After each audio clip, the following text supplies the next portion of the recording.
Greetings, YouTube. The Motion Picture Association of America is a regulatory agency who's tasked with setting what different rating grades films have in America.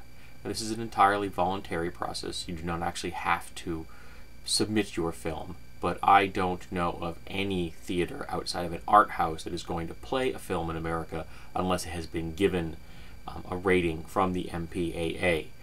Now, in the U.S., the rating system is letter-based, letter and number-based. The lowest rating is a G, which is all audiences, no restrictions of any kind. Then you have PG, which is parental guidance suggested. Then you have PG-13, which is parental guidance suggested for anyone under the age of 13. You have some more adult themes. I believe that there is like some strange limit where you can have like one profoundly strong swear word in the film or something like that. Then you have the R rating, which is restricted for anyone under 17 without a parent or a parental guardian. Then you have NC-17, which is no child admitted who is under 17 years of age. You have to be 17 or under. You have to be 18 to see an NC-17 film. Kind of the replacement for the old rating of an X. Now, there's a problem with the MPAA. It's a private organization. It's a secretive private organization. No one has to know who these judges are. These judges are not picked on any particular criteria. There are religious leaders involved in this who are bringing their own agenda with them. And they apply these guidelines in an incredibly inconsistent manner. For example, gay sex is viewed as vastly more harshly than heterosexual sex. Masturbation is viewed more harshly than conventional heterosexual sex.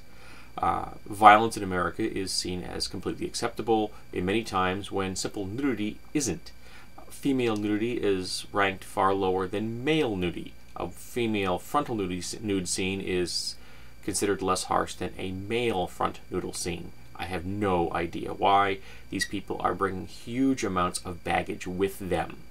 The ratings have changed over the years. There was a time, for example, in a PG-13 film, or even a PG film, you may have some nudity in it that now would not be allowed. Remember, this is America that had a years-long case because a single nipple was flashed on television. The puritanical heritage of America is incredibly annoying and lingering.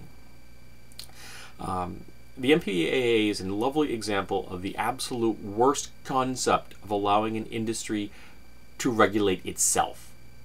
It is arbitrary, it is inconsistent, it is secretive, it is just a horrible concept.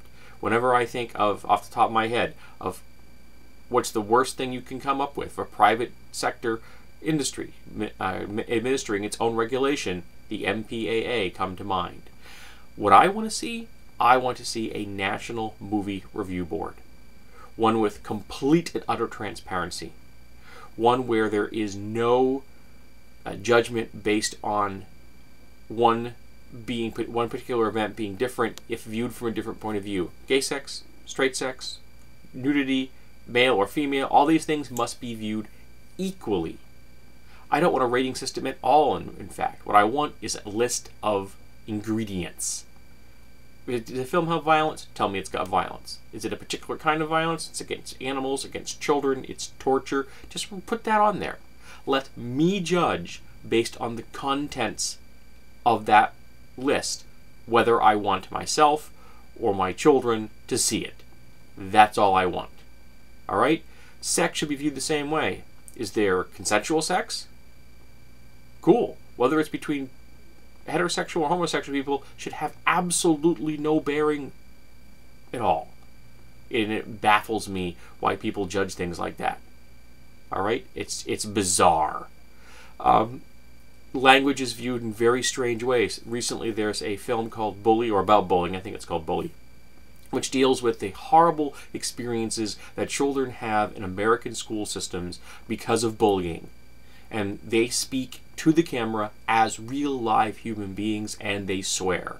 So because of those swears, the film is getting a rating R, which puts it outside the class of the people that so desperately need to see this film. But then again, I don't want the Federal Communication Commission to be involved with the content of the airwaves either. The FCC should totally be involved with regulating who uses which bandwidth and which signals. That's it. This radio station gets to use this bandwidth, that radio station gets to use that bandwidth. I want them to be traffic cops. The content of those airwaves should not be judged by anyone. It's one of the few instances where I believe in a purely free market environment. If you are a channel full of swears and opinions that are outside, the quote-unquote polite company, then people will just not listen to you who don't want to listen to that.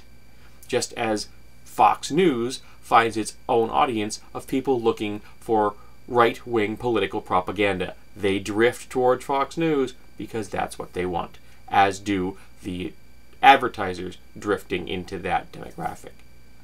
So the MPAA is a disaster. There have been documentaries about them that took people years to hunt down who was even on the bloody thing. No agency should be this secretive that has this much power, not to mention they are shills for Hollywood, backing up the current policies on copyright, which are so broken they can't be fixed. We have to rewrite them. And no one's going to, as long as organizations like the MPAA are around to make sure that they keep the current policies chugging along. So, if you have ever had a problem with the MPAA, I would love to hear about it. I have despised this organization for decades. I find there nothing redeeming about this organization at all. It's a bizarre entity, and I really profoundly wish that it would just go away and be replaced by a consistent, transparent National Movie Reviewing Council system.